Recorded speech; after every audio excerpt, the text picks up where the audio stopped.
3 दिन के बावजूद जो है यहाँ पर देखिए जख्म के निशान देखिए कैसे हैं। ये किस चीज से मारा गया? क्योंकि लकड़ी से डंडे से तो इतनी जोरदार पिटाई। ये रॉड से मारा गया है, लोखंड की रॉड था उससे मारा गया है। माने जब उनका यही कहना था जितने हिंदू हैं उनको मार डालो, जितने भगवा पहने उनको मार डालो, उनका यही कहना था। और अगर उस समय पहुंचे नहीं होते शायद वो बच्चे नहीं होते।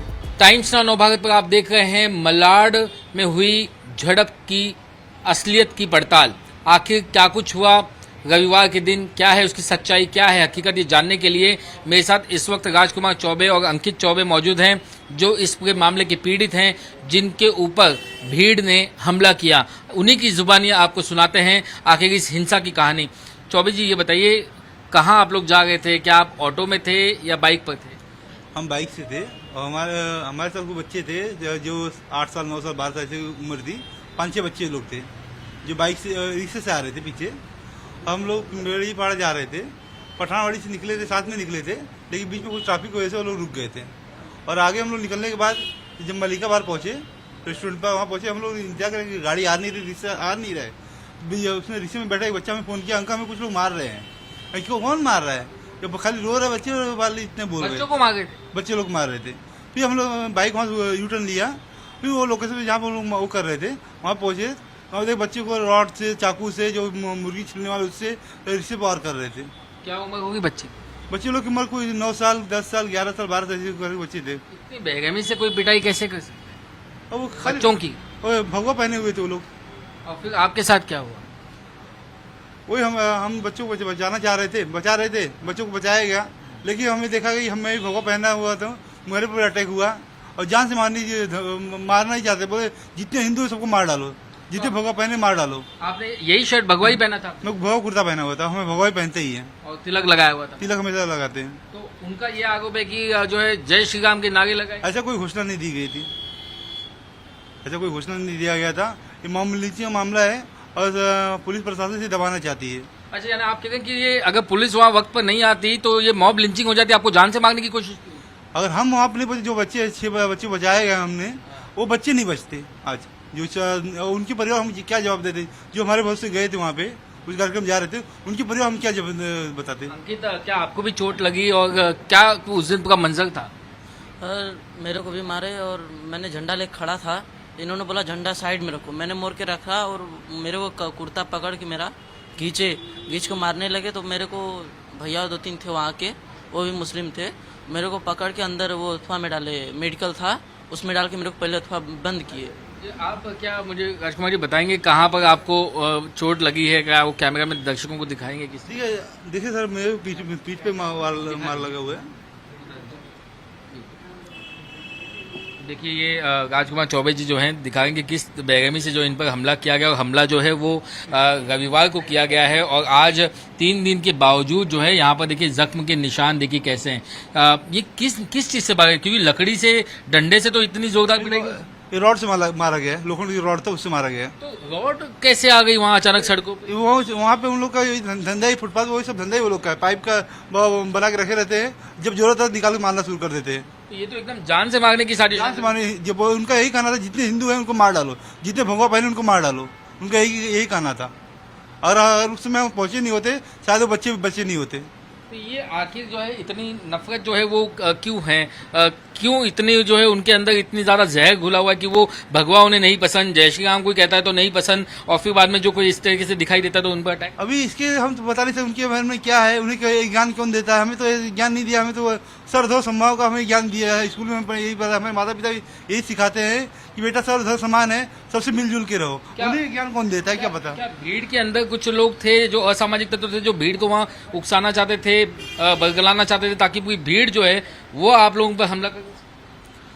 अब इतना तो हमें जानकारी नहीं, लेकिन 2 मिनट के अंदर इतनी संख्या 200-250 संख्या होना बहुत बड़ी मजाक बात नहीं है सर। काफी जो है वो भयानक मंजर हो गया था। किस तरीके से बचाया आप लोगों ने अपने आप? वो पुलिस दबाई, मेरे को पहले मेडिकल में डाला गया अंदर, उसके बाद निकाले वो, तो निकालने तब फिर एक लड़का आया, मेरा कॉलर पकड़ के पहले खींच के मारने लगा, तो फिर मेरे को मेडिकल में डाले, फिर उसके बाद वो पुलिस वाली वैन आई तो उसमें डाल के तो फिर मेरे को ले गए। तो आप लोग जो है सिर्फ गिनती के 2, 4, 5 लोग ही थे, तो ऐसा तो कुछ था नहीं कि जानबूझ करके कोई वहां से गया है?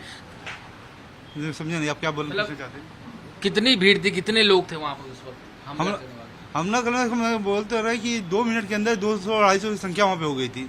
जितने बच्चे हमें फोन वहाँ पे से मारा जा रहा था बच्चे लोग को, बच्चे हमें फोन किया जो हमसे यूटर्न मार के आने में 200-250 की संख्या वहाँ पे हो गई थी। क्या कुछ वहाँ पर वे लोग धार्मिक नारे भी लगा गए थे कुछ वो लोग सामने वाले? नहीं, वो लोग का था अल्लाह अकबर सब नारा था, जितने हिंदू उनको मार डालो, जितने भोगा पहने उनको मार डालो। और फिर किसी तरह सामने धमकी दे। हमारे साथ एक लेडीज भी थी जिसे हमें ऐसे बचाया गया। उनको क्या लेडीज को मार डालो, उनके 2 साल बच्चा था उसको मारने की कोशिश की गई। तो क्या इतना मुश्किल हो गया है पठानवाड़ी में किसी हिंदू का आना जाना, क्या कहना चाहते? ये वो लोग कहना कि पठानवाड़ी में आप क्यों आए, ये पठानवाड़ी मुसलमानों की एरिया है। अभी बताइए पठानवाड़ी मुसलमान एरिया, हिंदू कहाँ जाएंगे? ये पठानवाड़ी हिंदू कहाँ चले गए? इसी कारण से पठान हिंदू पलायन हो रहे हैं, मालौनी हिंदू पलायन हो रहे हैं, भाई खला हिंदू पलायन हो रहे हैं, मीरा रोड के हिंदू पलायन हो रहे हैं। ये सब कारण है, हिंदू को दबाया जा रहा है। अब ऐसे में आपकी सरकार से क्या उम्मीद है, आगे क्या जो है आप चाहते हैं?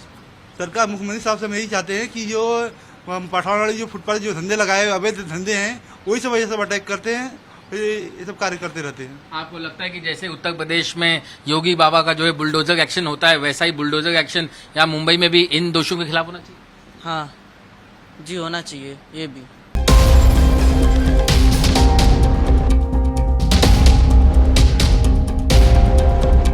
मलाड के पठानवाड़ी इलाके में 2 गुटों के बीच में हुई झड़प मामले में पुलिस ने एक और शख्स को गिरफ्तार कर लिया है। इस मामले में अब कुल 2 गिरफ्तारियां हो चुकी है, जबकि बाकी 7 से 8 लोगों की तलाश अब भी जारी है। मुंबई पुलिस ने कुछ अज्ञात लोगों के खिलाफ धार्मिक भावनाओं को आहत पहुंचाने, 2 धर्मों के बीच में तनाव निर्माण करने के आरोप में FIR दर्ज की है, जिसमें अभी भी कई आरोपियों की तलाश जारी है। खासतौर से अगर मैं आपको आज की तस्वीरें दिखाऊं तो यहाँ पर इलाके में शांति बनी हुई है, हालात सामान्य है। हालांकि एहतियातन पुलिस बल जो है वो तैनात किया गया है। यहाँ पर आप देख सकते हैं कि पुलिस का जो भारी जमावड़ा यहाँ पर है, पूरे पठानवाड़ी को एक तरीके से छावनी में जो है तब्दील कर दिया गया है। SRPF की अलग अलग टुकड़ियां जो है वो यहाँ पर तैनात की गई है। खासतौर से पुलिस इस मामले में जांच में जुटी हुई है कि आखिर वो कौन से असामाजिक तत्व हैं जो हिंसा फैलाना चाहते थे, जो 2 गुटों के बीच में तनाव निर्माण करना चाहते थे। आखिर क्या वो सामाजिक तत्व जो है वो किसी भीड़ का फायदा उठाना चाहते थे या नहीं? आखिर ये कौन लोग हैं जो इस तरीके से अशांति फैलाना चाहते हैं महाराष्ट्र में, मुंबई में, उनकी तलाश में जुटी हुई है। पुलिस इस एंगल से भी जांच कर रही है कि कहीं इस पूरे मामले में मॉब लिंचिंग की साजिश तो नहीं रची गई थी। जी हाँ, पुलिस इस मामले से जांच कर रही है कि अगर पुलिस वक्त पर नहीं पहुंचती तो क्या जो पीड़ित हैं, जिन पर हमला किया गया, जिनकी पिटाई की गई, कहीं ये भीड़ के आड़ में कुछ असामाजिक तत्व उनकी मॉब लिंचिंग करने के प्रयास में तो नहीं थे? क्या ये किसी बड़ी साजिश का हिस्सा तो नहीं था जिससे वक्त रहते पुलिस ने टाल दिया? आखिर जो लोग गिरफ्तार किए गए हैं उनके मास्टरमाइंड कौन है, उनके आका कौन है, किन लोगों ने उन्हें ये पूरी साजिश का जो है ठेका दिया हुआ था या नहीं? ये तमाम वो एंगल है जिसकी जांच में फिलहाल पुलिस जुटी हुई है। इसके अलावा अब तक जो फरार आरोपी हैं उनकी तलाश में मुंबई पुलिस ने 9 अलग अलग टीमें बनाई हुई हैं, जिनमें से एक टीम जो है वो CCTV फुटेज खंगाल गई है, बाकी टीमें फील्ड पर जाकर के जो है वो मैन हंट कर गई है, कॉम्बिंग ऑपरेशन कर गई है। जो CCTV में तस्वीरें मिली हैं उनसे जो है आरोपियों की तलाश में जुटी हुई है। सवाल ये भी है कि क्या मुंबई में जय श्री राम कहना गलत है? आखिर जय श्री राम कहने पर जो है किसी को निशाना क्यों बनाया गया? और दूसरे वो कौन लोग हैं जो समाज में असामाजिक तत्व हैं, जो समाज में अशांति फैलाना चाहते हैं, 2 समाज के बीच में तनाव निर्माण करना चाहते हैं? इन लोगों की तलाश में फिलहाल मुंबई पुलिस जुटी हुई है।